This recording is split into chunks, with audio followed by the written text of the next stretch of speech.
O mundo da arte e a ciência são entidades que, inevitavelmente, se entrelaçarão no futuro. A ciência é definida como a atividade intelectual e prática que engloba o estudo sistemático da estrutura e do comportamento do mundo físico e natural através da observação e da experiência. A arte, por outro lado, é a expressão ou aplicação da habilidade criativa e imaginação humana, tipicamente numa forma visual, como a pintura ou a escultura, produzindo obras a serem apreciadas principalmente pela sua beleza ou impacto emocional.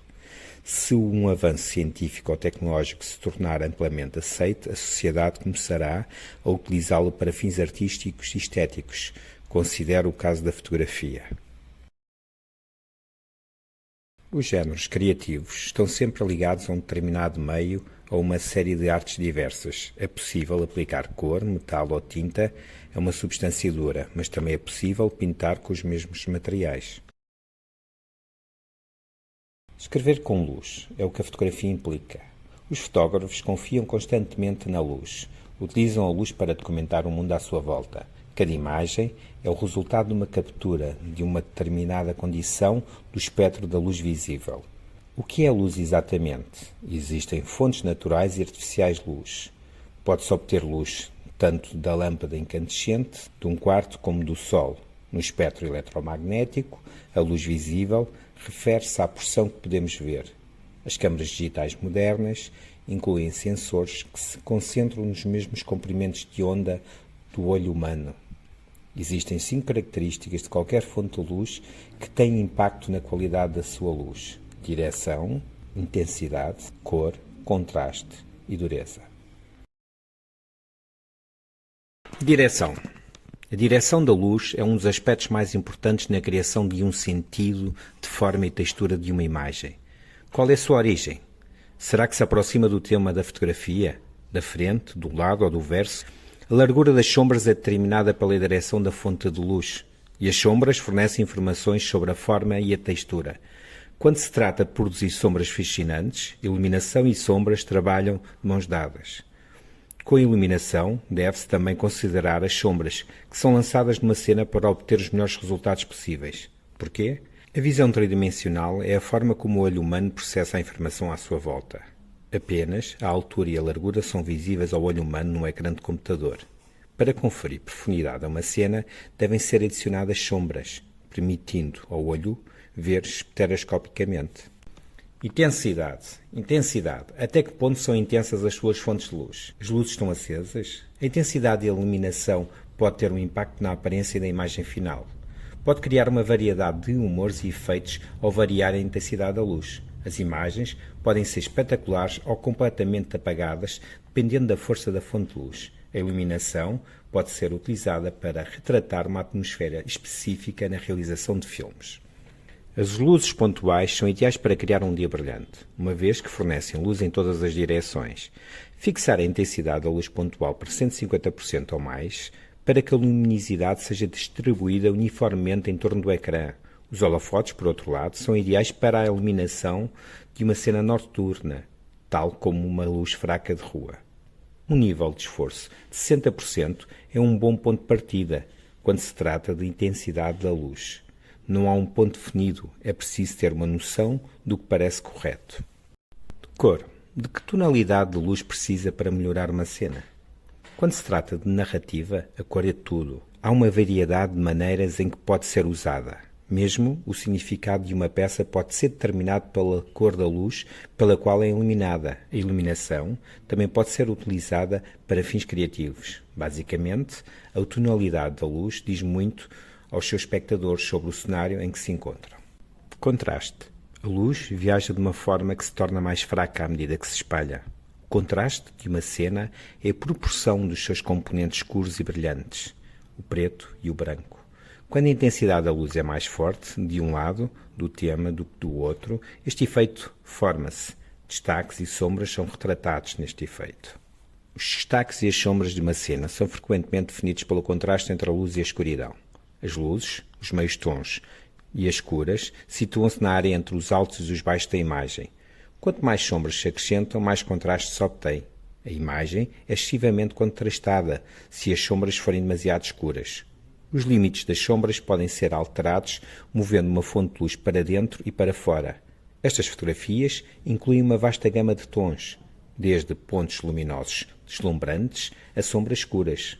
Em vez disso, as fotografias com baixo contraste têm um espectro de tons mais estreito. Qualidade da luz, sombras duras e suaves.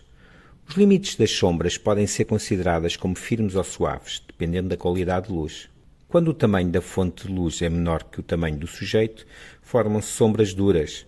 Quando a fonte de luz é maior que o sujeito, forma-se uma sombra suave. Outro aspecto que influencia a suavidade ou dureza da luz é a sua distância do sujeito. A intensidade da luz diminui em 1/4 quando a distância entre a fonte de luz e o sujeito é duplicada.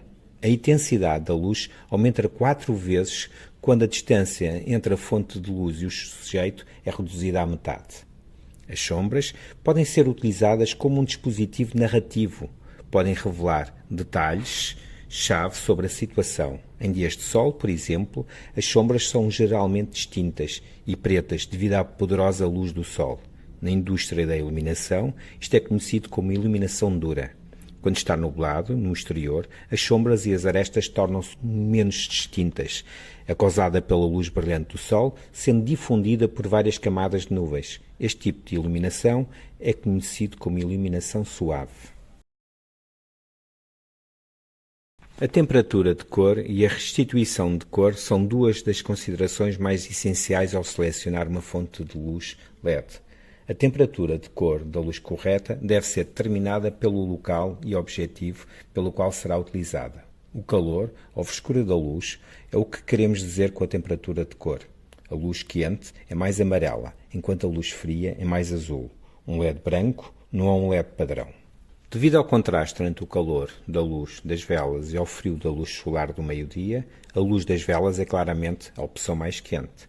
A temperatura da cor da luz branca pode ser medida utilizando uma escala chamada escala Kelvin.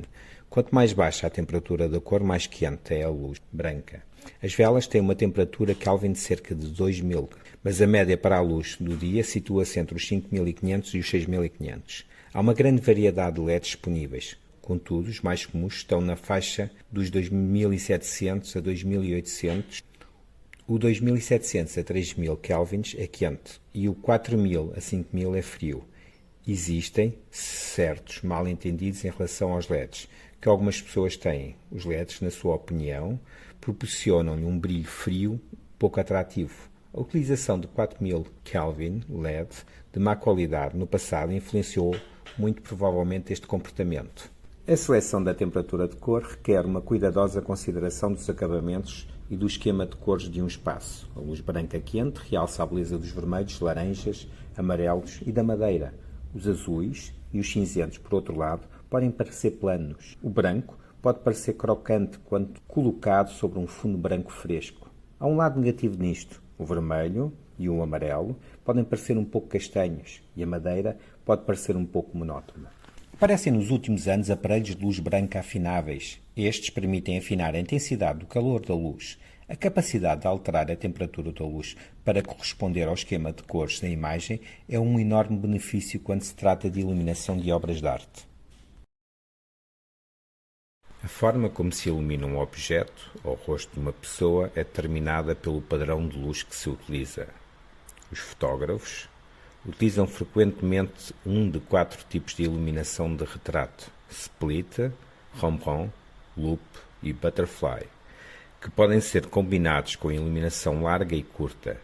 Dominar o retrato requer a capacidade de detectar destaques e sombras no rosto de um sujeito ou no próprio objeto, estudando a forma como a luz cai sobre uma cena.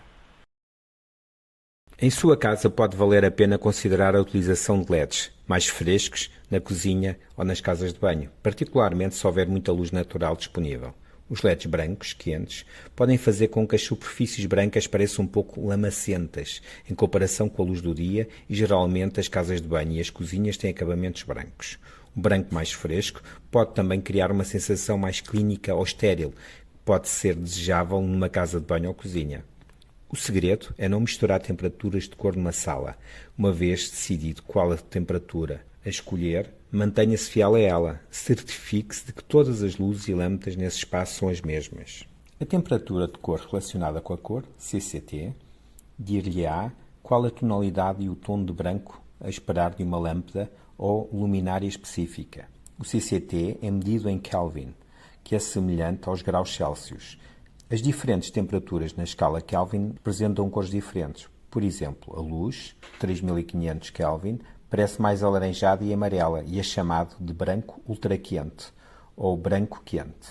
E à medida que a temperatura aumenta, em kelvins, a cor parece mais um papel branco, conhecido como branco natural ou branco neutro. E a uma temperatura de 3500 Kelvin ou superior, conhecida como branco frio, a luz parece mais branco azulado, e assim por diante, 5100 a 20.000 kelvins. PPI, Pixel per Inch, é a unidade de medida padrão para a resolução da imagem e relaciona-se com o número de pixels mostrado por polegada de uma imagem. Quanto mais pixels por polegada, PPI, houver, maior é a resolução e mais informação cada pixel contém, resultando numa imagem mais clara e de maior qualidade. Há menos pixels em imagens de resolução baixa e quando esses pixels se tornam demasiado grandes, podem tornar-se aparentes. É uma forma de dizer ao computador quantos pixels colocar em cada centímetro de uma imagem. Dito de outra forma, uma imagem com uma resolução de 600 ppi tem 600 pixels por polegada. Imagens com uma resolução de 600 pixels por polegada vão parecer nítidas e detalhadas devido à alta densidade de pixels. Em comparação, uma imagem com 72 ppi tem muito menos pixels por polegada do que uma imagem com 96 ppi. Como se pode esperar, a imagem não será tão nítida como o original de 600 ppi. Uma pequena fonte de luz, esquerda, faz sombras mais duras, enquanto fontes de luz maiores, direita, criam sombras mais suaves. A composição é a forma como os elementos de uma fotografia são dispostos. Uma composição pode ser composta por muitos elementos diferentes ou apenas por alguns. É como o artista coloca aquelas coisas dentro de um enquadramento que ajudam uma fotografia a tornar-se mais ou menos interessante para o espectador. A composição refere-se à disposição das várias peças no enquadramento. Segue-se uma lista de cada um dos 20 métodos amplamente utilizados na fotografia. A regra dos terços é a regra mais importante de composição e simetria, seguida pela regra da centralização e a regra da simetria. O interesse em primeiro plano e a profundidade são também importantes, assim como as linhas e padrões principais. A regra das probabilidades também é importante, assim como a regra do enchimento, do enquadramento e da saída do espaço negativo. Obviamente seria impossível ter e utilizar todas estas diretrizes de composição na sua mente enquanto estiver a filmar. No entanto, um bom exercício é fazer um esforço para utilizar uma ou duas de cada vez que sai. Poderia fazer uma sessão fotográfica em que procurasse situações para utilizar um enquadramento dentro de um enquadramento, por exemplo. Passando algum tempo, muitas destas diretrizes se enraizam, começando a utilizá-las naturalmente sem ter que pensar nelas. De uma maneira geral, o termo fotografia 3D refere-se à fotografia em que duas fotografias são tiradas e mostradas de tal forma que produzem imagens tridimensionais. Quando se colocam duas fotografias juntas na mesma distância que os olhos, obtém-se esse efeito.